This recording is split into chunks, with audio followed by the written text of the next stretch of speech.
Ano ba kasing ginawa mo? Hinilamusan mo tapos kinuskus mo, di ba? Meaning, kasalanan mo talaga yan. Huwag mo nang kampihan yun. Ipopost ko talaga siya. Mag-SS din ako ng page niya. Lalagay ko rin ng link para awareness. Dapat malaman na agad ng mga tao na peke ang pagkakagawa niya, no? Para hindi na sila maloko. Buwisit na yan. Yari yan sa akin. Sandali lang. Ay, hayan ka na naman sa social media mo. Puntahan mo na lang si Ate Janela. Kapitbahay lang naman natin siya. Sabihin mo sa kanya yung ganyan para kung magagawan pa ng paraan. Kaysa naman maninira ka. Alam mo naman sa Facebook ngayon, mas pabor ang mga tao sa kasiraan ng iba. Mas okay kung sasabihin mo ang concern mo sa mismong tao kaysa ipadaan mo pa sa social media. Baka masira pa yung negosyo niya. Yun na nga lang ang bumubuhay sa kanila. Huwag kayong papaloko sa babae na to. Tingnan nyo ang nangyari sa pilikmata ko.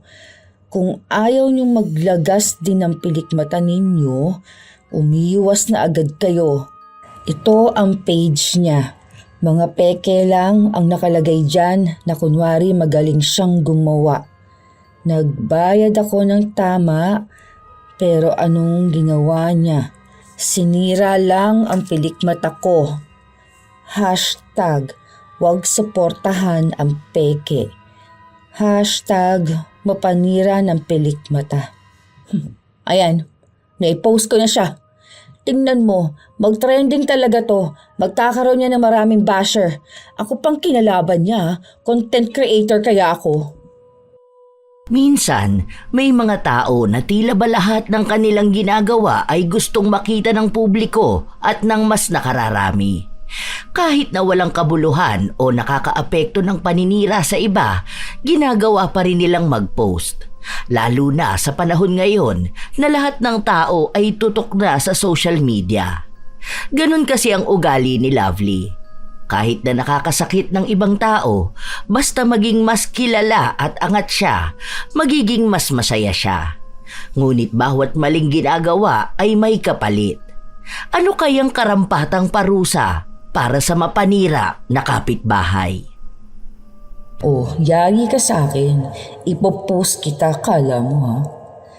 May mga kapitbahay talaga na walang pakundangan.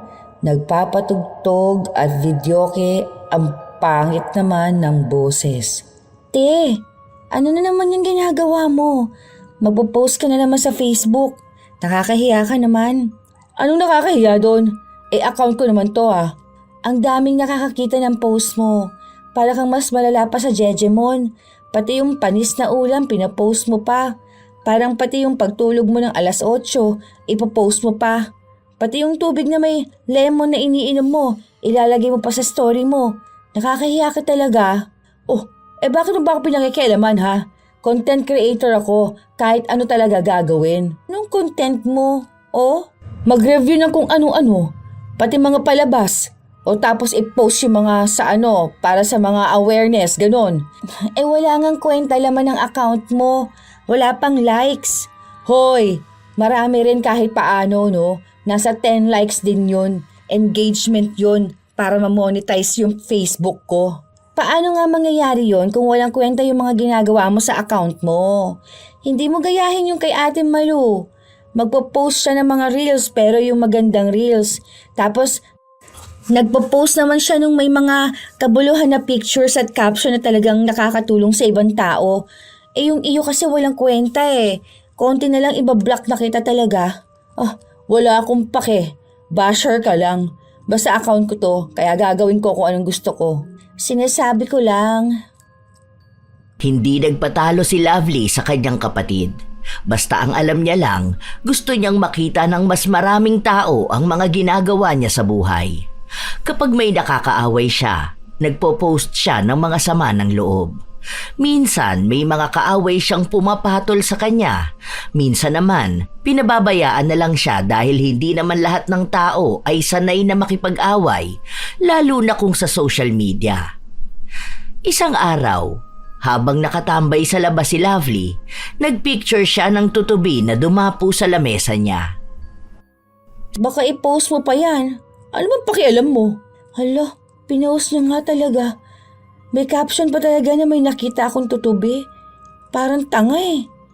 Ano naman kung may nakita kang tutubi? Kailangan ba ipaalam mo sa lahat? Huwag mo nga akong pakialaman. Kapag ako kumita sa Facebook ha, tingnan mo, hindi talaga kita bibigyan ng pera. Dead ma lang talaga sa basher. Pinagtatawanan ka na kasi ng mga kakilala natin. Sabi nga ng kaklase ko, in-unfriend ka na niya eh. Ang toxic mo raw kasi sa social media. May followers pa naman ako ah.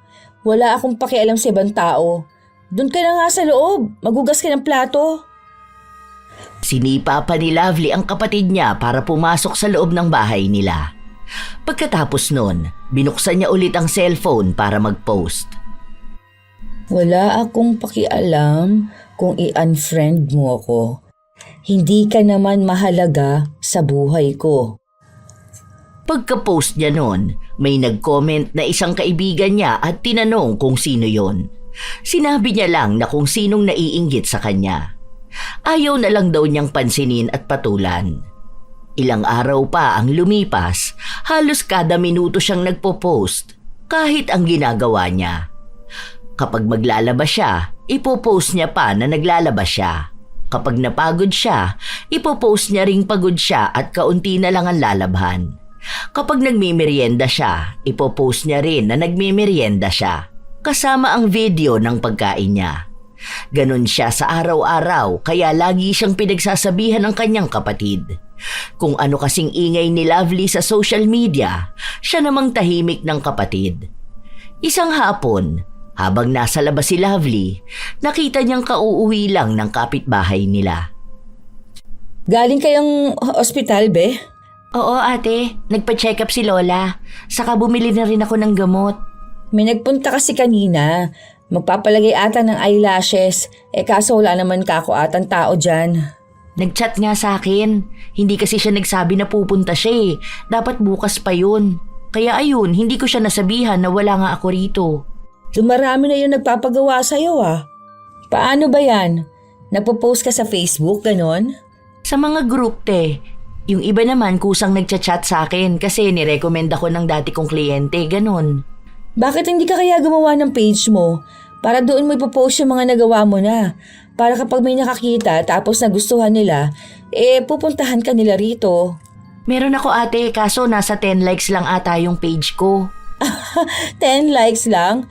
Grabe naman yun. Ako followers ko naman 10K na eh. Mas sikat pa ako sa'yo na may business. Hindi ko naman hangad ang kasikatan. Saka naka-private din naman yung account ko.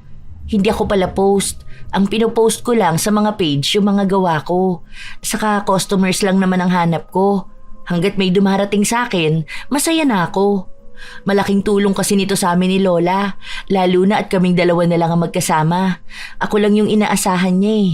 Sa bagay, hindi naman para sa lahat ng kasikatan. Pagkapasok ni Janela sa loob ng bahay nila, nagpost na naman si Lovely. Bakit kaya may mga tao na umaasa sa iba? Kapag matanda ka na, dapat hindi ka nagiging pabigat sa apo mo. Ewan ko rin kung bakit hindi sila nagplano sa buhay nila noong kabataan nila. Kaya kapag ako, hindi ako papayag na sasalo ako ng matanda. Wala pa akong anak, dapat enjoy lang sa buhay. Hindi pwedeng sabihin na porket lola, dapat nang akayin. Ayan, okay na yan. Sana mag-trending to. Tapos magbigay sila ng stars sa akin. Tapos maraming engagement para naman magkaroon na ako ng content monetization. Gusto ko na kumita sa puro post. Maya-maya lang ay may mga nagkomento na sa post niya. Higit sa inaakala niya. May mga sumang-ayon sa kanya pero meron namang mga nagpaliwanag kung bakit may ibang tao na ginagawa yon. Habang dumarami ang taong nakakapansin ng post niya, nagiging masaya naman siya. Kaya bigla niyang naisip na mas epektibo pala ang ganong klase ng post. Mas nakakahatak siya ng mga tao. Sinubukan niya ulit. Ipinost niya ang tungkol sa pagkaing binili niya. Nagbigay siya ng komento na hindi masarap at kakaiba ang lasa. Ginaya niya lang ang mga post na nakikita niyang may mga halong paninira na hindi halata. May mga tao nga siyang nahahatak para mag-comment. Sinabi na ganong klase raw ang gusto nilang makita. Yung nagsasabi ng totoo, hindi gaya ng iba na sinasabing maganda para lang sabihin na dayuhin ang lugar na yon. May nakita na akong gagawin ko para dumami ang followers ko. Ay, bahala ka dyan, te. Basta ako, in-unfollow kita. Mga walang kwentang post ang nakikita ko dun eh. Mahirap talaga kapag ang basher ay yung nasa loob ng bahay nyo, kapamilya mo, mismong kadugo mo. O ayan, na-post ko na, kala mo ha. Papansin siya, kala mo aping-api palagi. Sikat na ako ngayon. Kaya may magko-comment sa akin, kala mo ha, pwede kitang i-bash. Dahil may mga nakakapansin na ng mga post ni Lovely, mas naging lalo na rin ang pagpapapansin niya. Mas lalo niyang ipinakita lahat ng ginagawa niya, pati pagluluto niya, pati paglalakad niya. Kahit pa mismong nakagat siya ng lamok at kumati. Pati mga langaw, langgam, pati kung nakakita siya ng butiki at paru-paro. Lahat na lang ng bagay kailangan niyang ibahagi sa ibang tao. Kaya lalo rin siyang pinagsasabihan ng kanyang kapatid. Isang araw, lumabas siya para maghanap ng trabaho. Labas lang para mag-apply ng work. Sana makapasa sa interview. Nakakatamad maghanap ng trabaho. Hindi na lang pala ako tutuloy. Kapag na-monetize naman na tong account ko, kikita na rin naman ako. Pwede na ako maging content creator. Hindi siya tumuloy sa pag-a-apply. Pagkasakay niya ng bus, punuan na kaya nakatayo lang siya. 30 minutos pa naman ang layo ng biyahe pero walang nagpapaupo sa kanya. May katapat siyang isang lalaki na natutulog. Mukhang pagod na pagod ito galing sa trabaho. Kaya ang ginawa niya ay kinuhanan niya ng litrato ang lalaki. Sa katunayan, hindi lang naman siya ang nakatayo. May ibang babae pa na mas matanda sa kanya. May kasama pang mga bata pero nakatayo lang. Hindi naghahangad o nanghihingi ng upuan sa ibang tao. Iba na talaga ang panahon ngayon. Ang kakapal na ng mukha ng mga kalalakihan. Hindi na nagpapaupo ng babae. Wala na talagang gentleman ngayon. Katulad ng lalaki na to na hinayaan lang akong tumayo kahit na pwede naman niyang ipaubaya sa akin ang upuan niya. #walang gentleman. #nakatayo sa bus. #uuwi na. Pagkababa niya ng bus, naglakad naman siya papasok sa iskinita nila. May isang binata na hindi sinasadya na mabangga siya. Ayos to binangga ako. Makapag-note nga. Kilalanin mo sinong binabangga mo. Yan, okay na. Post nga ako. May bumangga sa akin. Hindi man lang nag-sorry. Pagka-uwi niya, nakasalubong niya pa si Janela na naghahatid ng kliyente palabas ng iskinita. Diretso ka lang dyan, tapos sa kanan ka lumiko. Ayun, sa kanto na yun. Bakit hinatid mo pa yun? Hindi ba yung marunong maglakad? Hindi niya raw kasi alam yung daan palabas. Ano mga service mo ulit, be? Eyelashes, tapos minsan naman makeup, minsan reband. Depende kung ano, basta pwede ko pagkakitaan. Magkano sa eyelashes mo? $350. Gawan mo ko, pero libre lang tapos ipopromote ko yung business mo. Marami akong followers para kumita ka. Ay, hindi pwede, te. Alam mo naman na yung kinikita ko ang binibili ko ng gamot ni Lola. Ako pa nagpapaaral dun sa 2 kong kapatid. Tapos pangkain namin. Binibili ko rin ng ibang gamit para sa iba kong service. Hindi ko kaya yung libre.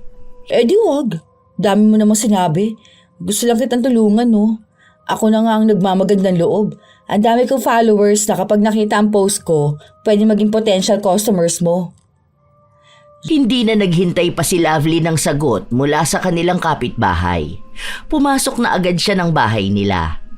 Nasa pinto pa lang siya, nagbukas na naman siya ng social media. Just got home.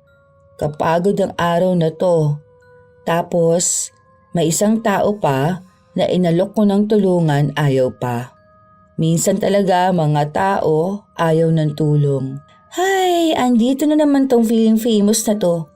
Magpo-post pa yan siya na nakauwi na siya. Tapos mamaya niyan, post niya pa yung ulam namin na nilaga, tapos may caption pa yan na, tara, kain. Oh, ano sa'yo? At least may likes. At least ka dyan. Te, burahin mo nga yung post mo kanina doon sa may lalaki. Kawawa naman yung tao. Bakit ko naman buburahin yun? Sa totoo naman talaga na hindi siya gentleman. Hindi mo ba nakita na mukha siyang pagod? Mamaya working student yun na walang tulog at pahinga. Tapos sisiraan mo lang siya. Hindi ka naman special na tao, no, para paupuin niya. Ano, PWD ka ba? Buntis? Senior? Diyos ko, hindi naman, di ba? Kahit na. Dapat kapag may babae na nakatayo, alam na sana ng mga lalaki kung paano sila aakto, no? Mano sanang tumayo siya, tapos paupuin ako, di ba? Pagod din naman ako Te, 2024 na, huy. Matuto kang tignan kung anong lagay ng lalaki na nagpapahinga. Nauna siyang umupo doon. Lahat ng tao may pagod. Pero kung gusto mo pala makaupo, edi sana hindi ka sumakay sa bus na puno ng mga tao. Sana naghintay ka ng sumunod, di ba? Hindi mo ginagamit sa tama ang platform mo. Huwag mo nga akong pagsalitaan. Wala kang alam dahil bata ka pa lang. Tabi nga dyan, iniinis mo na naman ako. Pagpasok pa lang ng kwarto ni Lovely, kung ano-ano na naman ang pinopost niya.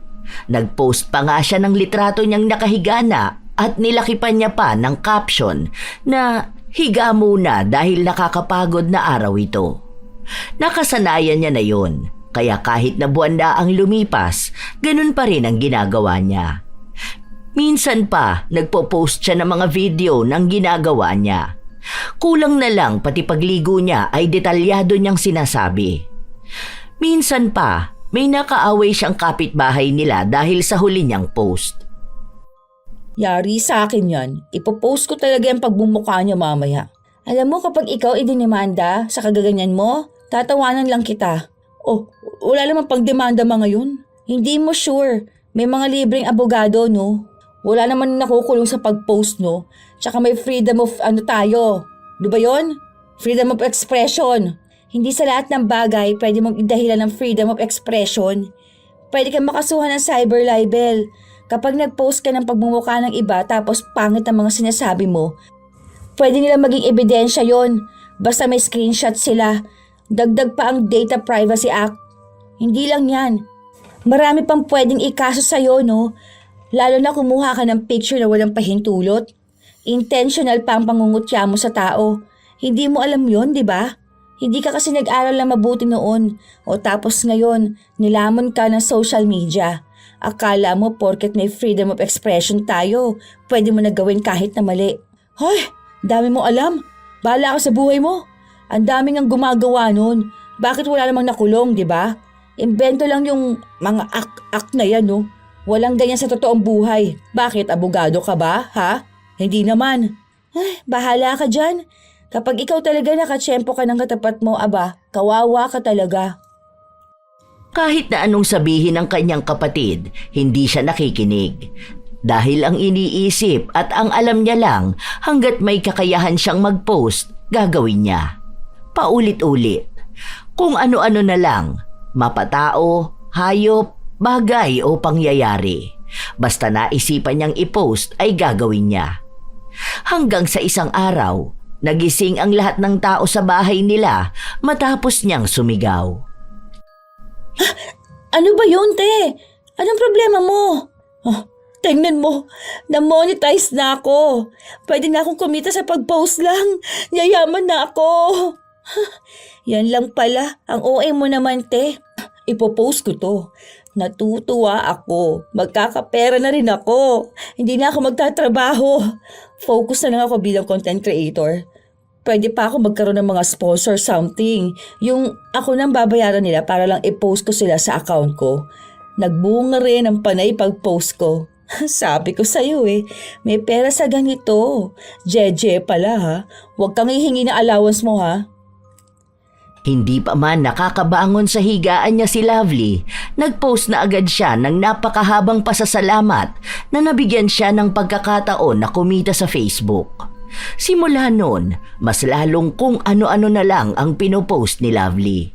Kukuhanan niya ng litrato o kaya video ang walang kwentang bagay sa kanya ipopost para panoorin ng mga sumusubaybay sa kanya. Kada may like o kaya comment, ipopost niya rin. Basta may laman lang palagi ang kanyang account. Isang beses pa, may kapitbahay na naman siyang kinaiinisan.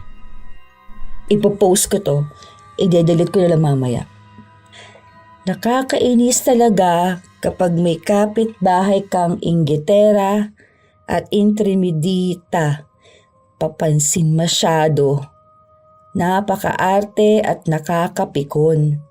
Hindi makaintindi tapos mukhang dugyutin pa. Kapag umabot ng 100 likes itong post ko, ipopost kong mukha niya. Comment na rin kayo kung gusto nyong makitang mukha ng dugyutin na yon. #papansin.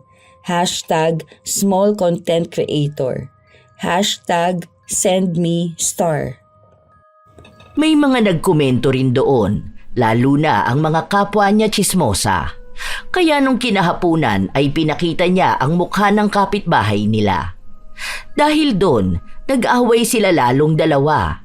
Ipinost din ng kapitbahay nila ang mukha niya. Nag-away sila habang ang daming taong nakakabasa noon. Hindi nagpapatalo si Lovely, kasabay na hindi rin nagpapatalo ang kapitbahay nila. Nagkapatawagan pa nga sa barangay. Bakit ako ang magsasorry dyan? Siya ang nauna mang away sa akin, no? Walang nais na humingi ng tawad sa dalawa. Hanggang sa pinagkasundo sila na burahin mismo sa harapan ng barangay ang mga post nila na litrato at mga paninira na may kinalaman sa isa't isa. Ayaw sanang tanggalin ni Lovely, pero kailangan niyang gawin. Nagkaroon din sila ng kasulatan na hindi na nila uulitin ang ganong bagay. Pero pagka-uwi pa lang ni Lovely, nakahanda na naman ang post niya.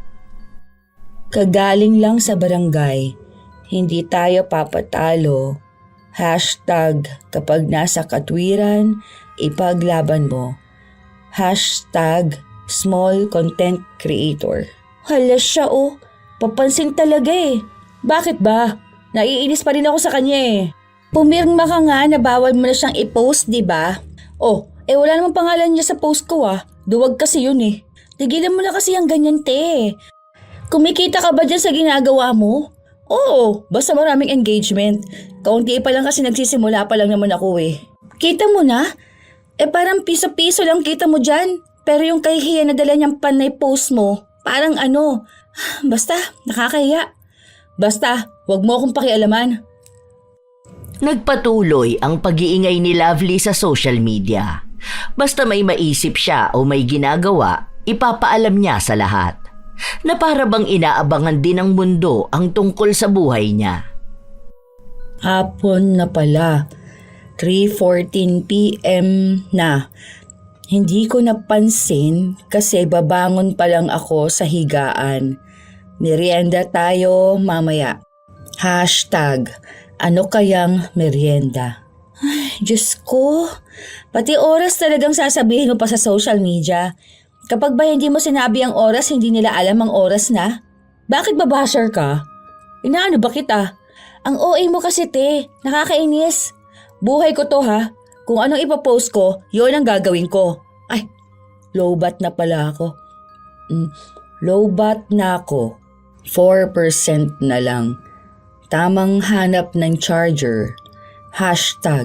#nasaan na ba yun?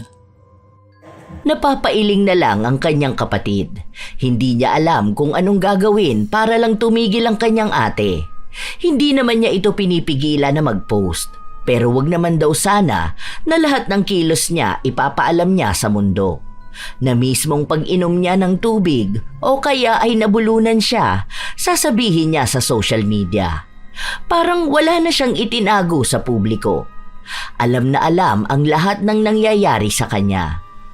Isang araw, Habang nagvi-video si Lovely ng kanyang sarili, dumating na naman sina Janela at ang lola niya. Ingat ka po, La. Iapak niyo po muna yung kanan yung paa.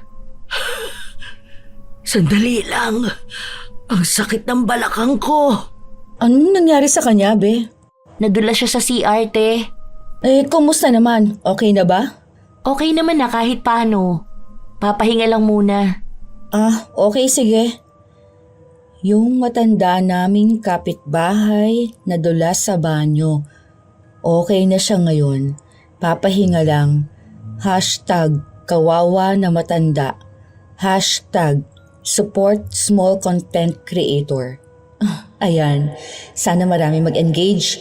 Hindi naman pinopromote ni Meta. Kakainis naman. Wala akong gaanong kinita ngayong buwan na to Ano kaya mga sikat na content?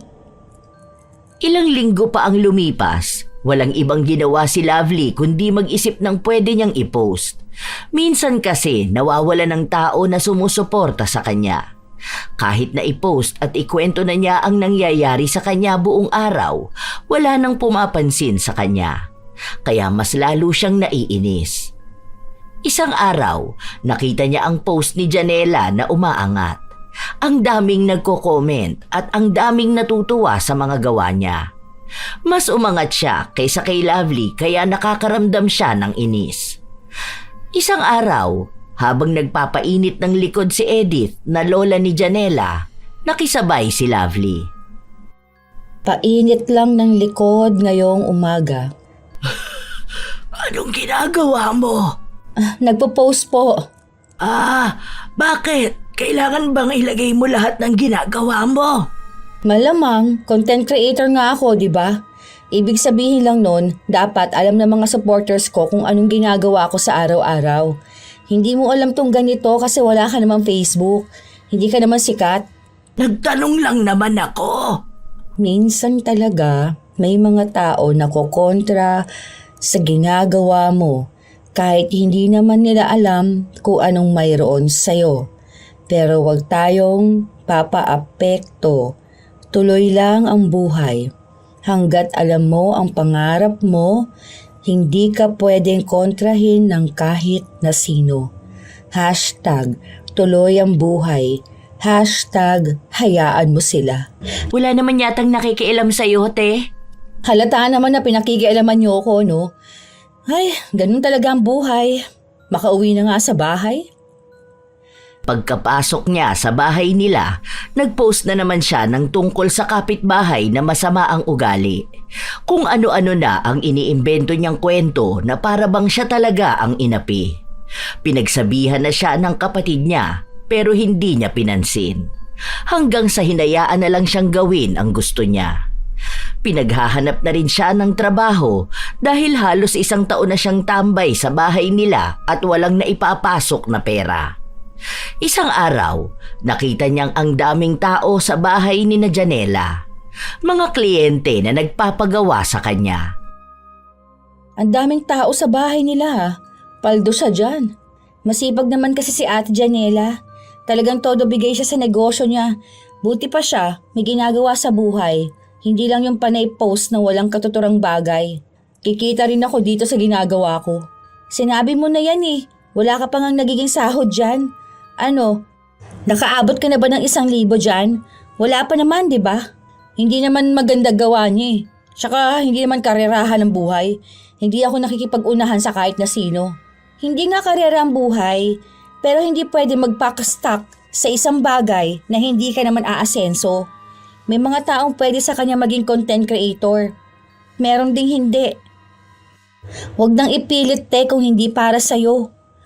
O, ano na naman yung ginagawa mo? Magpo-post ka na naman? Anong sasabihin mo na may basher ka na naman? Ipo-post kayo motivational, no? Para naman hindi isipin ng mga tao na nahuhuli sila sa buhay. Walang mangyayari sa pag-motivate mo sa kanila kung ikaw mismo hindi naman mamamotivate.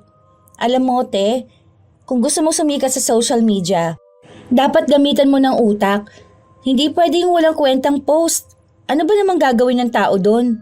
Tingin mo ba magiging interesado sila kung ang mababasa lang niya kung anong oras na, kung sardinas ang inulam mo? Wala silang pakialam sa ganun. Ang sumisikat, yung may mga mapapala sila. May bago, may masaya o may kakaiba. Hindi yung normal na nangyayari sa kanila sa araw-araw. Hindi yan. Yung iba nga mag-hello lang siya, nagiging sikat na agad. Depende na lang talaga yan. Bahala ka sa buhay mo. Basta sinabi ko na sa'yo. Kasi ako, tutok din ako sa social media. Dami kong nakikita.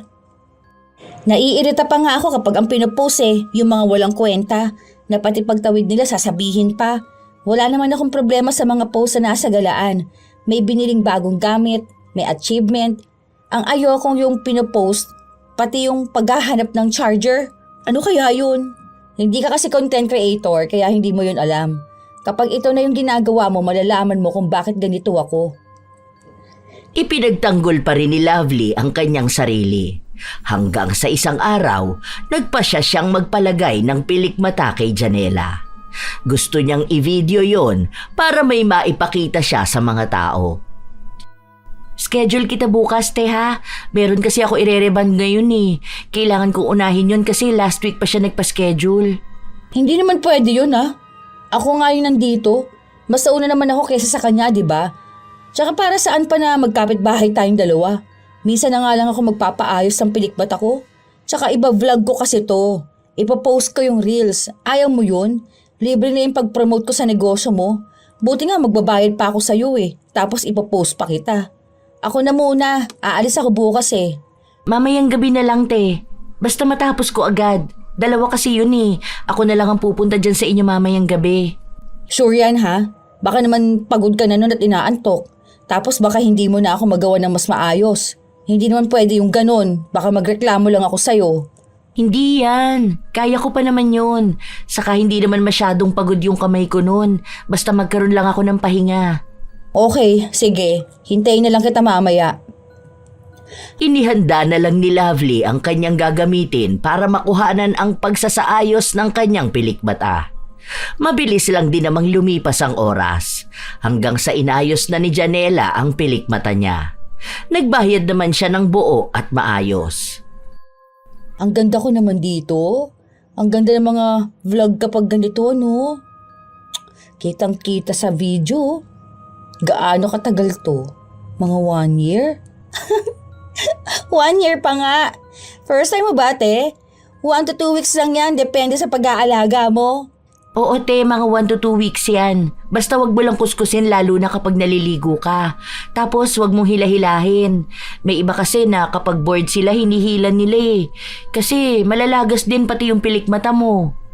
Hintayin mo na lang kasi kusa naman yan mawawala ng dikit. Ay, ganun? Walang 1 year nito? Tara nga, picture tayo. Ipopost ko to para may ibang makakita tapos magpapagawa sa'yo. May commission ba ako pag nakakuha ako ng customer? Depende, te. Anong depende? Dapat tag 50% tayong dalawa. Hoy, huwag ka naman ganyan, te. Ipopost mo lang naman yan I-post mo man yan o hindi, may mga customer talaga si Ate Janela. Maawa ka naman sa tao. Daig mo pa mga sikat na influencer Akala mo talaga may fandom siya na mahihikayat. Hoy, sikat pa rin ako, no? Yung mga pinopost ko, umaabot yung iba ng 1K views. Kahit na, hindi pa rin tama yung nagagatasan mo si Ate Janela. Huwag na kayo magtalo. Okay na sa akin kahit hindi, te. Kahit wag mo na lang ako i-post. Kasi may sarili na rin naman akong page. Doon ko na inilalagay yung iba. Saka tumataas na rin naman ang followers ko doon. Nasa 3K lang ang followers mo doon. Wala naman sa akin yun Basta may customers ako. Basta may kinikita ako. Kailangan ko kasi sa bahay namin saka kay Lola. Lalo na ngayon na ang daming dagdag sa gamutan niya. Kaya kahit wag mo na ako i-post Salamat na lang. Umuwi na rin si Janela matapos nun. Wala pang 1 oras na inilalagay ang pilikmata ni Lovely, naghilamos siya. Kinuskus niya rin ang mata niya kahit na sinabi na sa kanya na wag niyang gagawin. Pinaalalahanan din siya ng kapatid niya pero hindi niya sinunod. Hindi siya nakinig sa sinabi sa kanya kaya ang nangyari, naglagas ang ilang bahagi ng pilikmata niya. Pati tunay na pilikmata niya ay nalagas. Nung nakita niya ang sarili sa salamin, inis na inis siya. Buwisit naman talaga Kaya hindi ako naniniwala dyan kay Janela eh. Yari sa akin to, ipopost ko talaga siya. Hindi naman kasalanan ni Ate Janela nangyari dyan. Hindi mo ba nakita na nasira yung gawa niya? Hindi dapat ganito. Nagbayad naman ako ng maayos O tapos masisira lang yung totoong pilik mata ko? Ano ba kasing ginawa mo? Hinilamusa mo tapos kinuskas mo, di ba? Meaning, kasalanan mo talaga yan. Huwag mo ngang kampihan yun. Ipopost ko talaga siya. Mag-SS din ako ng page niya. Lalagay ko rin ng link para awareness. Dapat malaman na agad ng mga tao na peke ang pagkakagawa niya para hindi na sila maloko. Buisit na yan. Yari yan sa akin. Sandali lang. Ay, ayan ka na naman sa social media mo. Puntahan mo na lang si Ate Janela. Kapitbahay lang naman natin siya eh. Sabihin mo sa kanya yung ganyan para kung magagawan pa ng paraan kaysa maninira ka. Alam mo naman sa Facebook ngayon, mas pabor ang mga tao sa kasiraan ng iba. Mas okay kung sasabihin mo ang concern mo sa mismong tao kaysa ipadaan pa sa social media. Baka masira pa yung negosyo niya. Yun na nga lang ang bumubuhay sa kanila. Huwag kayong papaloko sa babae na ito. Tingnan ninyong nangyari sa pilikmata ko. Kung ayaw niyong maglagas din ang pilikmata niyo, umiwas na agad kayo. Ito ang page niya. Mga peke lang ang nakalagay dyan na kunwari magaling siyang gumawa. Nagbayad ako ng tama pero anong ginawa niya? Sinira lang ang pilikmata ko. #wag suportahan ang peke. #mapanira ng pilikmata. Ayan, na-post ko na siya. Tignan mo, mag-trending talaga to, magkakaroon niya ng maraming basher. Ako pa ang kinalaban niya, content creator kaya ako. Talagang ipinost mo siya? Hindi ka na naawa sa tao. Ginagamit mo talaga yung platform mo para sa ikasira ng iba. Ewan ko sa'yo, ang pangit ng ganyang pag-uugalit eh.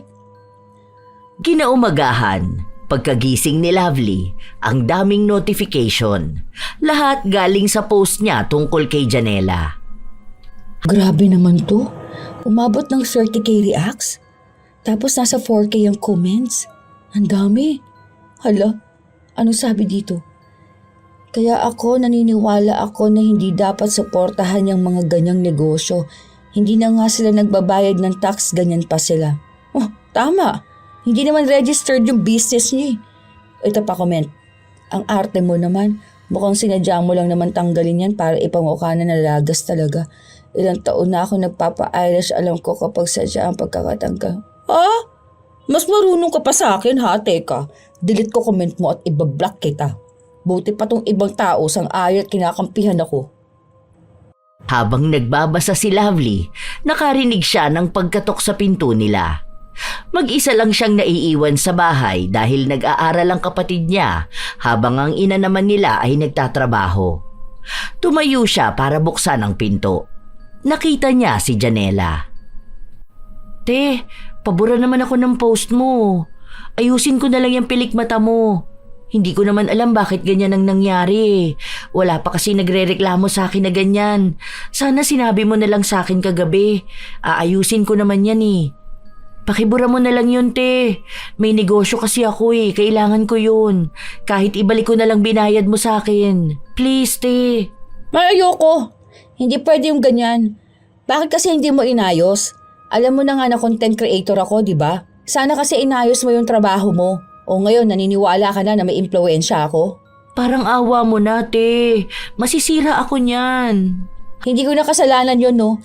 Basta ako nag-post ako para lang malaman nila. Maging lesson na lang yan sa'yo. Halos lumuhod na si Janela sa pagmamakaawa niya, pero hindi siya pinansin ni Lovely.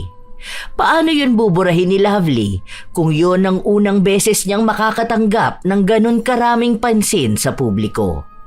Ang daming pumapanig sa kanya, ang dami ring pinupuna siya. Pero kada kontra sa kanya, binubura niya ang mga yun. Mas gusto niyang makita ang kasiraan ni Janela. Mag-post kaya ulit ako. Ang lakas ng loob, hindi pa rin siya tumitigil, guys. Kawawa naman yung mga naloko niya. Mabilis lang din at dumami ang komento at reaksyon ng mga tao. Hati na naman ang opinyon. May nagsasabing isumbong daw sa barangay at hinga ng permit.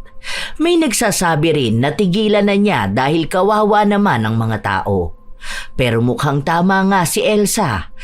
Mas gusto ng mga tao na pag-usapan ang kasiraan ng iba. Kaya doon sumikat si Lovely. Habang pilit na binubuo ni Janela ang sarili niya at ibinabalik ang tiwala ng mga tao, patuloy naman siyang sinisiraan.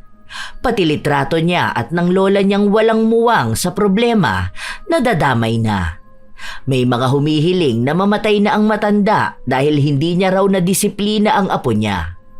Isang hapon, nasa bahay lang si Lovely at tuwang-tuwa siya sa mga nababasa niyang masasakit na salita patungkol kay Janela. Maya-maya, dumating ang kapatid niya. Burahin mo na yun. Grabe na pambabas ng mga tao kay Ate Janela. Bakit ko naman buburahin? Sikat na nga ako. Kumikita na yung account ko. Ang dami ko ng followers at reactors. At talagang masaya ka pa sa ganyan? Aba, syempre, no? Gusto kong sumikat at kumita eh. Anong pakialam ko sa ibang tao? Nagkakaroon ng depression yung tao, te. Ay, gusto kong content yan Magpo-post nga ako mamaya na depressed ako dahil sa mga ginawa ni Janela sa akin. Ang insensitive mo talaga, no? Pati yung seryosong bagay ginagawa mong content. Hanip namang pag-uugali yan. Una, nanira ka ng kabuhayan ng iba. Tapos sinahayaan mo lang yung iba na magsalita ng masama dun sa tao na wala namang ginawang masama sa'yo. Ngayon, magpapaawa ka pa sa social media na depressed ka? Te, may mga tao na totoong ganyan ang nararamdaman. Hindi yan challenge sa Facebook na gagawin mong katuwaan lang. Ano ka ba naman? Matanda ka na. Mag-isip ka naman. Wala akong pakialam. Hanggat may nakukuha akong atensyon sa iba at sumisikat na ako, wala akong pakialam sa ganyan. Bakit? May mga influencers nga rin na gumagawa lang ng eksena para pag-usapan sila, di ba? Nakuha ko na yung atensyon ng mga tao, kaya makukuha ko na rin kung anong gusto ko para sa kasikatan at sakita ko. Inis na inis si Elsa pero wala siyang magawa. Pinagsabihan na rin ng kanyang ina si Lovely dahil naaawa na ito sa kapitbahay nila. Pero sadyang matigas ang puso ng dalaga. Masaya siya sa atensyon ng tao. Masaya siyang may nagagalit sa iba. Ang katwiran niya, hanggat hindi siya ang nakararanas, hindi siya magiging apektado. Hanggang sa ilang linggo ang lumipas, wala nang nagpapagawa kay Janela. Wala na ring nagpupunta sa kanila dahil ayaw na madamay sa pambabatikos ng publiko. Tuwang-tuwa si Lovely dahil siya na ang naging sikat at kumikita. Hindi na rin lumalabas si Janela dahil natatakot siyang bigla na lang may pumuna sa kanya sa labas. Hanggang sa isang araw, may kumatok sa pinto nila. Pagbukas ni Lovely, ang nakita niya ay ang lola ni Janela. Ano na naman kailangan mo? Hindi ba kayo nagsasawa na guluhin ako? Maawa ka naman sana sa apo ko. Hindi na siya makakain at makatulog. O wala naman akong ginagawa sa kanya. Nag-post lang naman ako ng honest review. Binabas siya sa Facebook. May mga chat din siya na natatanggap at pinagmumumura siya. Hindi naman nila kilala ang apo ko. Bakit gano'n sila magalit? May masama ba siyang ginawa sa'yo? Hindi ba madadaan sa maayos na pakiusapan? Hindi ka ba marunong magpatawad? Ay, wag niyo na nga akong guluhin. Basta ako, maayos ang buhay ko. Anong pakialam ko kung nababash ang apo mo? Pakibura na lang yung post mo. Ayusin mo naman ang pangalan ng apo ko. Wala yan, hindi talaga. Bahala kayo dyan. Kahit na sinong makiusap sa kanya, hindi niya pinakikinggan. Matapos niyang bumalik sa kwarto, nagbuka siya ng video na ipopost niya. Nagpanggap siyang aping-api at umiiyak. Hindi ko na alam ang gagawin ko, guys. Nade-depress na ako. Hindi na ako makatulog ng maayos. Bakit ako ang inaatake ng iba? Bakit sa akin galit na galit ang mga kamag-anak ni Janela? Minsan na lang ako magsasalita dahil natatakot na ako sa kanila. Pinagbabantaan nila ang buhay ko. Yung lola niya, sabi pa sa akin kukulamin ako. Guys, kung ano man ang mangyari sa akin, kayo na ang bahalang humusga. Basta ang alam ko lang, wala akong masamang ginagawa. Hindi ko na alam. Baka hindi na muna ako mag-Facebook. Baka magbubura na ako ng lahat ng social media ko. Ilang beses niya pang inulit ang pag-iyak niya para magmukhang totoo nga. Matapos nun, nag-post din siya ng mga video na umiiyak siya at pinapatungan ng mga nakakalungkot na musika. Nakita niyang magandang gawain yun dahil nakukuha niya ang simpatya ng mga tao. Naaawa sa kanya at sinasabi sa kanya na lumaban lang siya sa buhay. Kahit na ang totoo, hindi naman talaga siya nakakaramdam ng mali. Walang umaaway sa kanya. Dahil walang tugon si Janela o kahit na anong post, inakala ng mga tao na hindi niya pinagtatanggol ang sarili niya dahil totoo naman. Ang hindi nila alam, hindi lang sanay si Janela na magpaawa sa social media. Ayaw niya rin magkalat. Isang araw, nagpunta na naman si Janela sa bahay ni na Lovely para makiusap sa kanya. Kapansin-pansin ang pagbagsak ng katawan ni Janela. Ano naman bang kailangan mo? Nung nakaraan yung lola mo, tapos ngayon ikaw naman? Te, nakaluhod na ako sa'yo. Parang awa mo naman. Kailangan ko ng kabuhayan. Ako lang mag-isang bumubuhay sa pamilya ko. Yung lola ko, ilang araw na siyang hindi nakakainom ng gamot. Wala ako ibang makuhang pera na maipantutusto sa kanila.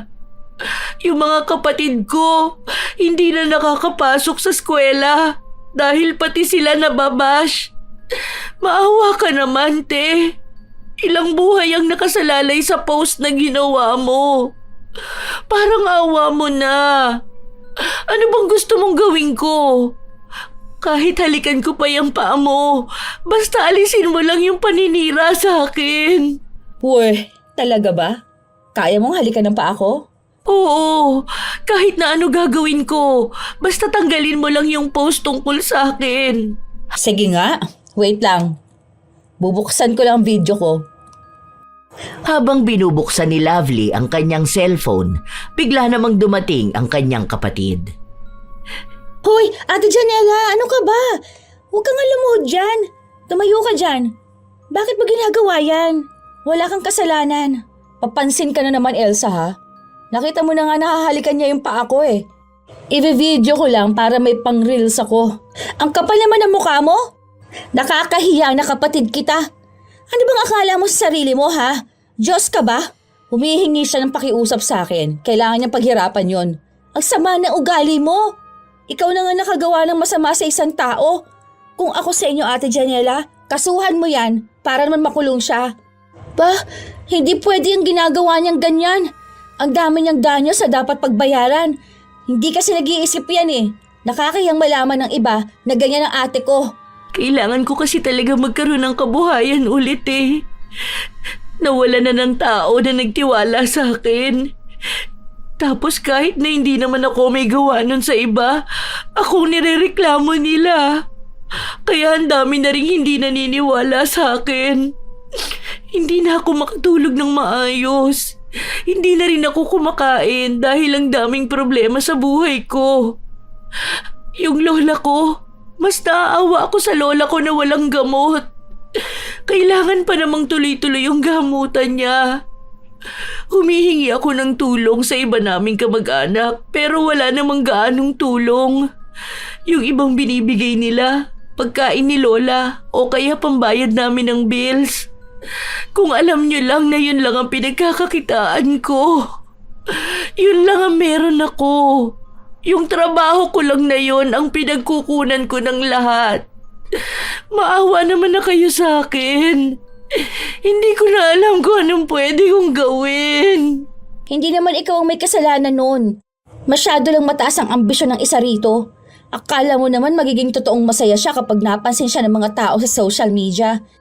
Hindi niya alam na kapwa niya mga demonyo yung naninira sa taong hindi naman nila kilala. Mga walang utak. Wala kang alam dahil hindi ka naman content creator. Ganun talaga sa industriya. Kailangan mo ng issue para sumikat at magkapera ka. Kabuhayan ko rin to. Pero sana wag naman umabot sa punto na ganito. Hindi naman ako mahilig sa social media pero hindi na ako makapag-open. Kasi kahit hindi ko kilala, pinagmumumura ako. Hinihiling pang mamatay na kami dahil salot kami sa mundo. Di wala naman akong ibang ginawa kundi ang magtrabaho lang. Ang kumita lang. Kapag may problema, pwede namang idirekta sa akin eh. Tumatanggap naman ako ng pagkakamali ko. Kapag alam kong kailangan ayusin, inaayos ko naman. Huwag kang magdrama dyan. Hindi yan tatalab sa akin. Kahit pakonsensyahin ni Elsa ang kanyang ate, wala talaga itong ibang maramdaman. Talagang gusto niyang itodo kung ano ang ginagawa niyang paninira. Hindi siya nakakaramdam ng kahit na anong awa. Dahil para sa kanya, trabaho lang naman yun. Minsan na kasi siyang nakasahod, kaya pinagpatuloy na lang niyang gamitin ang issue ni Janela. Ilang linggo pa ang lumipas, nagiging mahina na ang issue ni Janela. May mga hindi na kumakagat sa mga post na ginagawa ni Lovely, kaya nag-iisip siya ng ibang paraan para magkaroon ng iba pang issue. Isang hapon, kinuhanan niya ng litrato si Janela. Nakatulala lang ito, payat na payat. Nakakasira talaga ng buhay ang pagiging adik. Naaawa naman ako pero pinili naman niya yung ganyan. Gusto niyang masira ang pangarap niya kaya wala na akong magagawa doon. #iwasan ang droga. Nagkaroon ng iilang komento sa post pero hindi ito naging ganon kaingay katulad nung mga unang beses. Hindi na alam ni Lovely kung ano pang gawa-gawang issue ang pwede niyang ibato kay Janela. Pero mukhang galit na sa kanya si Edith. Minsan pa, kahit hinang-hina na ito maglakad ay pinuntahan siya sa bahay nila. Talagang hindi mo tinigilan ang apo ko! Talagang hindi niyo rin ako titigilan, no? Ang sama ng ugali mo! Sana manigas yung mga kamay mo para hindi ka na makapanira ng ibang tao! Panay ka post sa social media! Talagang sinumpa mo pa ako, no? Akala mo naman na epekto sa akin yan? Nek-nek mo. Hindi ka lang kasi marunong mag-Facebook, kaya ganyan ka. Lahat ng ginagawa mong mali sa kapwa mo, tandaan mo na may malaking balik yan sa'yo. Lalo na kung ang ginagawan mo ng masama ay yung mabuting tao. Eh di wow, mabuting tao. Kwento nyo yan eh. Masama ako dyan. Sige lang, pagtawanan mo lang. Ewan ko na lang kung makatawa ka pa kapag nanigas na yung mga kamay mo. Oh, tingnan mo. Hindi naman naninigas, di ba? Inaasar-asar ni Lovely ang matanda na para bang gusto talaga niyang ipangalandakan na mali siya ng piniling kalabanin. Na kahit sa sumpa ay hindi siya natatakot. Lumipas pa ang ilan pang mga araw, walang nangyayari. Hindi pa rin umeepekto ang sumpa, kaya lalong natatawa si Lovely. Isang araw, habang nasa labas sila kumakain, may nakita siyang isang lalaki na kumakain mag-isa. Kinuhanan niya ito ng video. Sino na naman yan? Huwag mo ipopost yan. Nako, baka makulong ka na talaga, ate. Alam mo ba na nasa 12 years ang tagal ng pagkakakulong ng isang tao kapag kinasuhan siya ng cyber libel? Sus! Kunwari lang yung ganyan. Wala namang nakukulong sa ganyan, no? Tsaka, katuwaan lang naman tong ganito, no? Kasi tingnan mo, mag-isa lang siyang kumakain. Nakakahiya yun. Ako, ayoko mag-isa lang akong kakain, no? Dahil nakakahiyang walang kasama. Ano yun? Walang kaibigan? Walang pamilya? Hindi ba pwedeng kumain siya mag-isa? Dahil gusto niya na mag-isa lang? Wala naman sigurong batas na nagsasabi na hindi pwedeng kumain mag-isa, di ba? Ako nga kumakain din ako mag-isa eh. Nakakaawa na ako noon. Palibasa duwag ka. Matanda ka na, yung utak mo nakakulong lang sa social media. Wala ka sa reality. Oh, edi ikaw nang matapang. Basta wag mo ipopost yan ha. Mukha pa namang mayaman yan. Kapag yan nakakita ng abogado, yari ka talaga. Bahala ka sa buhay mo. Hindi ka namin dadalawin sa kulungan ha. 12 years ka doon. Hindi ka rin namin bibigyan ng multa. Magkano atang multa doon? Nasa 200k yata. Takot ka naman masyado, katuwaan lang naman to. Hindi nakinig si Lovely. Pagka-uwi nila, hinanda na muna niya ang gagamitin niyang katatawan ng salita para sa video na ipopost niya. Naligo muna siya bago niya yon ginawa. Kawawa naman tong lalaki na nakita kong kumakain mag-isa. Mukha siyang iniwan ng pamilya niya. Siguro masama ang ugali nito o kaya kriminal. Yung uso pa naman niya mukhang gilid ng lamesang nakatulis. #katuwaan lang. Ayan, okay na. Ang bagal naman na internet. Yaan mo na. Mapopost din naman na yan. Makatulog na nga. 10 oras ng gabi, biglang nagising si Lovely. Paano ba naman ay biglang nanigas ang kanyang mga kamay? Akala niya nung una ay namamanhid lang, pero nananakit talaga ang mga buto-buto. Hindi niya maigalaw ng maayos ang kanyang mga daliri. Aray ko. Sakit naman ito. Ay, sa lamig ba to? Napilayan atang kamay ko. Aray! Hindi niya maitikom ang mga daliri niya dahil sobrang sakit. Hindi siya makahawak masyado ng kahit na ano. Pero sa halip na humingi siya ng tulong sa pamilya niya, nagawa niya pang mag-post na masakit ang mga daliri niya. Nakita niya rin na ang daming nakapansin ng post niya tungkol sa lalaki. Ang daming tawang-tawa sa kanya. May nag-edit pa ng mukha ng lalaki at sa gilid yung lamesa. Meron pang tinulisan lalo ang bibig ng lalaki. Sa pagkatawa ni Lovely, naipost niya ang mga litrato na yon kalakip ang mga nakakainsulto, ngunit dinadaan sa biro na caption. Kinabukasan, masakit pa rin ang kanyang mga daliri. Grabe ka naman, te. Bakit naman ganito ginawa mo doon sa tao? Hindi mo naman siya kilala. Bakit mukha naman... Aray! Ay, bigla na namang nanakit tong mga daliri ko. Naninigas na naman Aray! Aray ko! Sakit! Ayan, buti nga sa'yo. Namagana talaga yung daliri mo. Napunta dyan yung virus. Mabuti nga. Huwag ka na raw kasi panay post. Manahimik ka na. Aray ko. Sakit talaga. Grabe. Ma! Tulong! Dahil namimilipit na sa sakit si Lovely, dinala siya sa ospital. Pero wala namang nakitang mali sa mga daliri niya. Niresetahan lang siya ng gamot, kaya inis na inis siya. Gustong-gusto na niyang mag-post tungkol sa mga doktor na hindi gumamot sa kanya, pero nahihirapan talaga siyang igalaw ang mga daliri niya. Halos buong araw siyang hindi kumikilos. Hindi niya mahawakan ang kanyang cellphone. Ang boring naman. Aray! Sakit na naman. Hindi tuloy ako makapag-post. Mag-rant talaga ako niyan. Sasabihin ko talagang walang kwentang mga doktor sa ospital na yun. Mukha sila mga pera. Aray! Sakit! Sakit na naman. Nako, kaya nga nangyayari sa'yo yan bilang parusa sa'yo. Ang sama ba naman ng mga pinagpo-post mo eh. Tingnan mo, hindi mo na magawa ulit, di ba? Sana ganyan ka na lang talaga para hindi ka na makapanira ng ibang tao. Masyado ka kasing mapanira ng kapitbahay. Wala ka bang puso? Ay, ako pang walang puso, te. Di ba nga pinaluhod mo pa si Ate Janela? Tapos gusto mo pa siyang humalik sa paa mo? Deserve mo yan, no? Nakakasawa rin mga post mong walang kwenta.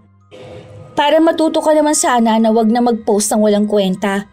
Tapos wag ka na mag-post kapag hindi mo naman kilala ang tao. O kaya kasiraan ng iba. Aray, grabe. Ayan na naman, ang sakit na naman. Tawagan mo si Mama. Ang sakit talaga. Aray ko. Dinig na dinig sa labas ang hiyaw ni Lovely. Kahit na anong oras ay umaatake ang sakit na nararamdaman niya. Hindi siya makakain hanggat hindi siya sinusubuan dahil hindi nga siya makahawak. Hindi rin siya makaligo. Hindi niya malinisan ang kanyang katawan. Wala na siyang magawa dahil hindi nga niya maigalaw ang mga daliri niya. Umiiyak din siya palagi dahil hindi siya makapag-post. Ang dami pa naman sana niyang sasabihin, lalo na tungkol sa kanyang mga daliri.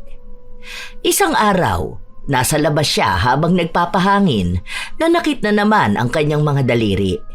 Pinipigilan niyang ipakita ang sakit dahil nakikita siya ni na Edith at Janela.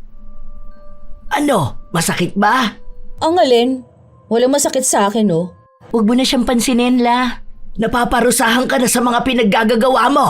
Mabuti nga. Ang dami ng taong apektado sa mga ginawa mo. Ah! Aray! Ayan na naman. Naninigas na naman ang mga daliri ko. Paano? Iyang mga daliri na yan ang ginamit mo para may mahirapan at magdusa ng mga tao. Kung sana ginamit mo ng mas maayos ang impluensya mo, hindi yan mangyayari sa'yo. Aray ko! Ikaw ang may kasalanan nito. Isinumpa mo ba naman ako eh? Aray! Mangkukulam ka siguro. Hindi na nakapagsalita pa ulit si Lovely dahil sa sakit na sakit siya sa mga daliri niyang sobra na ang paninigas. Lagi niyang sinisisi si Edith sa nangyari sa kanya. Kung makakapag-post lang ulit siya, baka kung ano-ano na lang kwento ang gagawin niya. Malamang ay sisiraan na naman niya ang maglola. Lagi niya ring sinasabi sa kanyang pamilya na isinumpa siya kaya ganon ang nangyayari sa kanya. Pero hindi siya pinaniwalaan. Hanggang sa nagpatuloy ang pananakit ng kanyang daliri. Inabot na yon ng ilan pang mga buwan. Habang siya ay nahihirapan at nagdurusa, unti-unti namang nakakabawi si Janela. May pailan-ilang tao na bumabalik sa kanya at nagpapagawa. Kahit paano kasi ay natatabunan na ang issue na ginawa ni Lovely. Nung nalaman yon ng dalaga, naiinis siya. Dahil siya, hindi na makabawi-bawi. Natutuwa ako. Buti nilang okay na si Ate Janela. Kaunti man yung tao na nagtitiwala ulit sa kanya, at least meron na ulit. Ganun siguro talaga kapag wala kang ginagawang masama. Lagi pa rin papabor sa'yo ang tadhana. Tapos yung mga masasamaang ugali, ayan, pinaparusahan. Talaga ba? Hindi rin naman aray! Ayan na naman. Ay, ang sakit na naman ang mga daliri ko. Buti nga ganyan ka ngayon. Kasi malamang, kung nakakapag-post ka, hindi mo tatantanan si Ate Janela. Baka sisiraan mo na naman siya. Kawawa naman sila. Talagang sinubok siya ng panahon, no? Ang hirap mabash, no? Kahit na wala ka namang ginagawang masama. May mga tao kasi talaga nagaya mo eh. Yung alam lang magalit at manira ng iba. Wala nga akong aray. Ay, teka, may tao ata, no? May kumakatok eh. Teka, lalabas lang ako. Pagpunta ni Elsa sa pinto, nakasilip si Lovely. Nakita niya ang isang lalaki, may pulis at may taong taga-barangay. Lumapit din ang kanyang ina at mukhang seryoso ang nangyayari. Maya-maya pa, umalis ang mga lalaki. Ano yun? Bakit daw? Pinapatawag ka, te. Ako? O bakit ako? Yung lalaki na pinost mo na sinasabi mong kasing tulis ng lamesa ang uso, nag-file ng kaso sa'yo, cyber libel. Kakausapin daw muna ni mama kasama ka. Makikiusap daw na areglohin na lang. Kapag hindi yun pumayag, aakit ang kaso. Pwede ka makulong. Talaga ba? Joke ba yan? Hindi to joke, te. Serious offense ang ginawa mo. Yan ang sinasabi ko sa'yo eh. Ayaw mo maniwala sa akin na pwede kang makasuhan. May mga ebidensya sila. Una, kumuha ka ng video ng isang tao nang walang pahintulot. Pinakialaman mong private space niya. Ipinost mo pa na may panlalait na caption. Intentional ang panlalait mo sa kanya. Nakaapekto sa trabaho niya at sa mental health niya. O ngayon, nag-file ng kaso ang mga magulang niya laban sa'yo. Malaki ang hawak nila dahil ang daming ebidensya na nasa Facebook mo. Kawawa ka naman, makukulong ka nate. Ayoko, makiusap ka sa kanila. Kahit na ganon ang nangyayari, ayaw pa ring tanggapin ni Lovely ang pagkakamali niya. Pinagtatanggol niya ang kanyang sarili. Sinasabi niya na hindi naman daw niya sinasadya yung ganon. Hindi naman daw talaga para pagtawanan. Pero huli na ang lahat. Marami nang nakuha sa kanya na talagang pinagtatawanan niya ang lalaking hindi naman niya kilala. May mga post pa siya ng mga edited na larawan ng lalaki. Doon niya lang nalaman na may kaya ito sa buhay. Abogado mismo ang nanay nito at kahit na anong pakiusap ng ina ni Lovely, hindi nagbibigay ng pagkakataon ang ina. Dapat daw matuto ang mga taong alamin muna ang inilalagay sa social media. Dahil sa panahon ngayon, nauuna ang daliri kaysa sa utak. Kaya nararapat lang mahatulan ang sino mang naninira ng dignidad ng iba bilang katuwaan. Naging malaking problema yon sa pamilya nila, lalo pat ang bilis kumalat ng tsismis. Kung dati si Lovely ang nagsisimula ng issue, ngayon siya na mismo ang issue. Grabe mga pinagsasabi ng mga tao sa'yo, oh. Dati kasama mo itong mga to na nambabash, ah. Ngayon ikaw na ang binabash. Ganon talaga sa mundo ng social media. Ika nga, think before you click. Yan kasi, sa kagustuhan mo sumikat, o ayan, sikat ka na. Nakikita na nila mukha mo, oh. Ini-edit ka na rin nila. Ang sakit na nga ng mga daliri ko eh. Hindi na nga ako makakilos, hindi pa sila naawa sa akin. Hindi nila ako pinapatawad. Paano ka naman kasi patatawarin kung hindi naman totoo yung paghingi mo ng tawad? Nako, kung kay Ate Janela nga hindi ka humingi ng tawad, doon pa kaya sa lalaki? O ano, nakakita ka ng katapat mo ano? Hindi ka kasi naniniwala na may seryosong kaso yung mga ganun eh. Paninira sa tao yun. O ayan, abogado pa pala ang nanay. Hindi na madaan sa pakiusapan. Okay lang yan. Siguro naman makukulong ka niya ng mga 6 years lang. Kunwari kung makukulong ka sa 2025. Bali mga 30-31 siguro makakalabas ka na. 41 ka na nun. Hindi ka nakakatuwa Oo, hindi rin naman nakakatuwa yung ginawa mo. Bakit yung iba hindi naman nakukulong? Te, may mga journalist nga na nakulong dahil sa cyber libel. Ano bang akala mo sa batas? Walang content creator sa ganyan. Lalo ka na, mababa ka lang na tao. Buti nga kinasuhan ka lang. Kung iba yan baka pinapatay ka na. Kung ako sa'yo, umamin ka na sa pagkakamali mo. Tanggapin mo. Tapos alamin mo kung paano ka makakabawi. Kasi maawa ka naman kay na mama. Stress na sila, totoo lang. Hindi na nila alam kung anong gagawin nila. Wala tayong pera. Kung may bilang kaso mo, o saan sila kukuha? Ano, magbebenta sila ng bahay? Hindi naman siguro sila pwedeng kumatok sa puso ng sambayanan tapos ang dahilan nila, ipantutubo sila sa anak nilang nakulong dahil sa cyber libel. Mag-isip ka, te. This time, gumamit ka ng utak. Hindi puro fame ang iniisip mo. Umuusad ang kaso. Hindi na talaga alam ng pamilya ni Lovely ang gagawin nila. Lumalala rin ang sakit ng kanyang mga daliri. Dahil hindi niya alam ang nangyayari sa social media, hindi niya alam kung anong pinagsasasabi sa kanya ng mga tao. Palapit ng palapit ang pagbibigay ng sentensya sa kanya. Doon niya lang napagtanto ang mga dapat niyang gawin.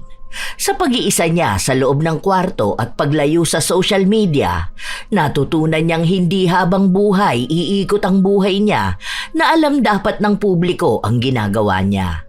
Kaya nakiusap siya sa kanyang ina na makausap ulit ang nanay ng lalaking pinagtawanan niya. Noong una ay ayaw siyang makausap, pero pinilit niyang pakinggan siya. Parang ahawa niyo na po. Pangako, gagawa ako ng video na humihingi ng tawad at inaamin kong pagkakamali ko. Huwag niyo na pong ituloy ang kaso. Puburahin ko ang video. At kahit po magkaroon tayo ng kasunduan, pinapangako ko po na hindi ko na yun uulitin. Kung gagawa man po ako ulit ng ganun, kahit po ikulong niyo na ako ng diretsyo, bigyan niyo lang po ako ng pangalawa pang pagkakataon. Maawa na po kayo. Magbabago na po ako. Mabuti na lang din at ramdam ang sinseridad niya, kaya hinayaan siyang gawin ang mga pinangako niya. Una muna ay ang video niya ng paghingi ng tawad. Ginawa niya yon. Inamin niyang ginawa niya yon para may pagkatuwaan. Hindi siya nag-isip muna. Mas inuna niyang isipin ang magiging kasikatan niya na hindi naman tama. Ang dami niyang inamin na kasalanan at paghingi ng tawad. Matapos nun ay binura niya lahat ng may kaugnayan sa lalaki. Nagpatulong siya sa kapatid niya. Lahat ng post niya pinabura niya. Ang tanging naiwan na lang ay ang video na ginawa niya. Matapos nun, nagkaroon sila ng kasulatan. Nilagdaan niya yon na kahit kailan ay hindi na niya uulitin. Malaking ebidensya na ang pag-amin niya sa video at ang kasulatan. Kaya sa oras na gawin niya ulit yun, makukulong na siya. Nakahinga na sila sa problema na yun, pero hindi pa sa sakit niya. Aray, ang sakit na naman. Aray ko po. Alam mo, te, feeling ko kailangan mo rin talagang humingi ng tawad kina Ate Janela, tsaka pala sa lola niya. Kasi sa totoo lang, isa sila sa may pinakamalalang pinagdaanan eh. Sila yung talagang unang tao na nasira mo. Ano naman ang gagawin ko? Ganun pa rin ba sa ginawa ko na public apology? Oo. Tapos yung personal sana. Para naman kahit papaano makita nila yung sinseridad mo. Tapos magbago ka na talaga. Humingi ka ng tawad kay Lord. Baka sakaling gumaling ka, di ba? Ganon lang yung naisip ko. Katulad nga ng sinabi ng kapatid niya, yun mismo ang ginawa niya. Humingi muna siya ng tawad na ipinost niya sa social media. Inamin niyang siya talaga ang may mali. Hindi niya lang matanggap at sinisi niya kay Janela. Ang dami niyang inamin na alam niyang magiging dahilan para lalo siyang kagalitan ng mga tao. Matapos nun, pinuntahan niya mismo si Janela sa bahay nila. Hindi ko alam kung mapapatawad mo pa ako. Pero sorry Pasensya na kung nagpabulag ako sa kasikatan na bigay ng paninira ako sa ibang tao. Pero inayos ko na kung ano yung mali ko. Hindi kita minamadali na magpatawad, pero sana dumating yung araw na maghilom yung mga sugat na naibigay ko sa'yo. Patawarin mo ko. Hindi ako taong mapagtanim ng galit, pero hindi ko pa kayang sabihin na pinapatawad na kita. Dahil hanggang ngayon may masakit pa rin sa akin. Hanggang ngayon nawawalan pa rin ako ng gana sa lahat. Pero sana magbago ka na nga. Huwag lang yung puro salita. Dahil walang magiging saysay ang paghingi mo ng tawad sa akin kung hindi mo naman babaguhin ang sarili mo. Ang dami kong natutunan. Ang dami kong nakitang mali sa sarili ko at sa ginawa ko. Naging bukas ako sa publiko. Lahat gusto ko makita nila. Kaya pati problema ko, ngayon, nakikita rin nila. Wala akong itinago noon, kaya wala na akong itago ngayon. Pero hihintayin kong araw na mapapatawad mo pa ulit ako. Sana rin umayos na ang buhay mo. Sana makabawi ako sa'yo. Hindi ko pa masasabi ngayon pero sana nga makaya ko ulit makabalik sa dati. Sirang-sira na ako eh. Kahit na ilang paghingi ng tawad, hindi na mababago ang tingin ng ibang tao sa akin. Kinakaya ko na lang ulit mabuhay ngayon dahil may pinaghahawakan pa ako sa pamilya ko. Patawarin mo talaga ako. Buong puso ang paghingi ng tawad ni Lovely. Hindi lang siya sa tao humingi ng tawad, pati na rin sa Diyos. Dahil alam niyang malaki talaga ang pagkakamaling nagawa niya.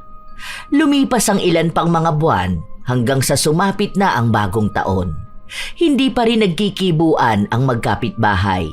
Pero kapansin-pansin na bumabalik na ang sigla ni Janela. Hindi na rin nagpo-post sa Facebook si Lovely, hindi katulad noon. Umalis na rin siya sa Facebook dahil ayaw na niyang makita ang mga alaala ng mga taong nasaktan niya at mga taong nananakit sa kanya ngayon. May mga tao pa rin na nakakakilala sa kanya. Kapag nakikita siya, pinagsasabihan siya ng kung ano-ano. Tinatanggap na lang niya kaysa ang pumatol. Isang araw, pagkalabas nila ng simbahan, nakasabay niya si Janela. Andyan ka pala, hindi kita napansin. Kumusta ka na? Ayun, okay na kahit paano. May araw lang na naninigas tong mga kamay ko. Minsan kapag sobra sa trabaho o kaya kapag malamig. May trabaho akong napasukan, mananahi. Siguro, pahilot mo lang yan, baka gumaling pa. Yun nga sabi sa akin ni Mama. Ikaw ba, kumusta ka naman? Maayos naman ako. May kakilala ko na kukunin ako sa ibang bansa. Isasama niya raw ako sa Qatar. Oh? Paano naman ang lola mo? Doon muna siya kina tita. Lilipat na kasi ng bahay yun eh, kaya doon ko na muna ipapaalaga. Magpapadala naman ako ng pera para sa gamutan ni lola. Mas malaki yung sahod ko kapag nasa ibang bansa ako. Buti naman kung ganun. Masaya ako para sa'yo. Salamat. Sana maging maayos na yung kamay mo. Sana nga. Kapag magaling na ako at hiring pa kayo doon, sabihan mo ako ha. Sige te, basta maging mabait ka na ha. Baka mamaya may makaaway ka doon tapos i-post mo. Uy, hindi ah. Wala na nga akong Facebook. IG gamit ko pero pang chat lang. Tapos sa TikTok ako nakatambay. Ganon. Pero yung sa Facebook, wala na. Umalis na ako. Baka mamaya matukso na naman ako eh. Ang toxic ko pa naman na tao. Basta wag ka na uulit sa ganon. Lalo na ngayon, ang daming issue na puro na lang post sa Facebook. Kung hindi lang dahil sa paghahanap ng customers, baka umalis na rin ako sa Facebook. Kaya nga, dun ko nga napagtanto na ang saya palang lumabas sa social media. Kumbaga, noon nakadepende doon ang buhay ko. Ngayon mas masaya na ako kasi hindi ko na kailangang idepende sa ibang kasiyahan ko. Hindi ko na kailangang ipaalam sa kanila yung ginagawa ko. Kaya dapat lagi mong tatandaan, think before you click. Sabi nga sa akin ni Elsa, post wisely. Nakapagpatawad naman si Janela pero hindi sila naging magkaibigang dalawa. Hanggang ngayon, wala silang naging ibang koneksyon. Ang alam lang ni Lovely, naging maayos na ang buhay ni Janela. Habang siya, inayos na rin ang kanyang buhay. Umaasa siya na mawala na rin ang isyo niya sa kanilang lugar para makakilos na siya ng maayos. Kahit ngayon naman sumasakit pa rin ang mga daliri ni Lovely pero minsan ay nakakaya niya. Minsan naman ay hindi. Lagi niya lang inihihingi ng tawad ang mga nagawa niyang mali. Lagi niyang kinakapitan ng Diyos para lang mawala ang anumang sumpa na nakakapit sa kanya. Sadya talagang may mga tao sa panahon ngayon na umaasa sa social media. Tila ba nagiging bukas na libro na kayang ipakita sa publiko ang anumang meron sila. Hindi iniisip ang mga bagay na maaaring makasira sa kanila o sa ibang tao bago mag-post. Sa bawat pindot ng kamera at tapik ng daliri, naghahanap sila ng papuri, ng tawa, ng pansin, kahit kapalit nito ay dignidad ng kapwa. Unti-unting nagiging sukatan ng halaga ang likes at shares at nakakalimutang ang bawat post ay may totoong taong tinatamaan. Sa mundong nilamon na ng tila ba pagkahumaling sa pagiging perpekto, nagiging normal ang manghusga, mangutya at gawing aliwan ang buhay ng iba. Hindi na mahalaga kung may nasasaktan, basta may nanonood. Hindi na mahalaga kung totoo, basta sumikat. Nakakalimutan na ang social media ay hindi lamang entablado ng aliwan, kundi salamin ng pagkatao. At sa bawat salitang inilalathala, may responsibilidad na kaakibat. Tandaan na ang buhay ay hindi laging nakabase sa nakikita sa social media. Dahil minsan, yon ay isang bahagi ng buhay na madaling mamanipula. May mga kwento pa rin sa likod ng bawat larawan at video na napapanood. Naway gamitin ito sa tamang paraan. Sa pagbibigay ng tunay at may saysay na post at hindi sa paninira at pagtawa sa iba. Dahil kahit kailan, hindi sa dami ng followers masusukat ang halaga ng isang tao, kundi sa kakayahan niyang gamitin ang utak at mag-isip bago magbahagi. Dahil lagi ring may parusa sa mga mapanira na kapitbahay. Kayo ba mga apo? Naranasan nyo na rin bang mabash at masira sa social media? Paano nyo ito hinarap? Ibahagi nyo naman ang inyong kwento kasabay na rin ang inyong komento at opinyon sa kwento. Naway may magandang aral itong naihatid sa inyo. Shout out sa ilan sa mga masusugid na tagapakinig ng mga istorya ni Lola Telang. Janela Cute at Sagaledo Family from Bulacan. Carmencita Casas, May Fugaban, Tolentino Erwin, Jennifer Lopez, Cheryl Vertudazo from Bahrain, Dulce Imay, Sheina May Dayan Bronyo, Team Kawali na sina Chef Alan, Chef Delilah, Chef Richie at sa pinakapogi na si Boss Bubot from Pililla Rizal. Yasden Love, Joy Aniban, Rosel Sabanal, Jorin Enetorio, Jessica Ojerio from Tibiao Antique, MCL Department, Brenda, Mona Risa, Sharen at Arnie, Jane Laico, Carol Silorio, Christian De Jesus from Davao, Jonaline Dominguez, Nilda Dultra. Ito ang inyong Lola Telang at maraming salamat sa lagi ninyong pakikinig, mga apo.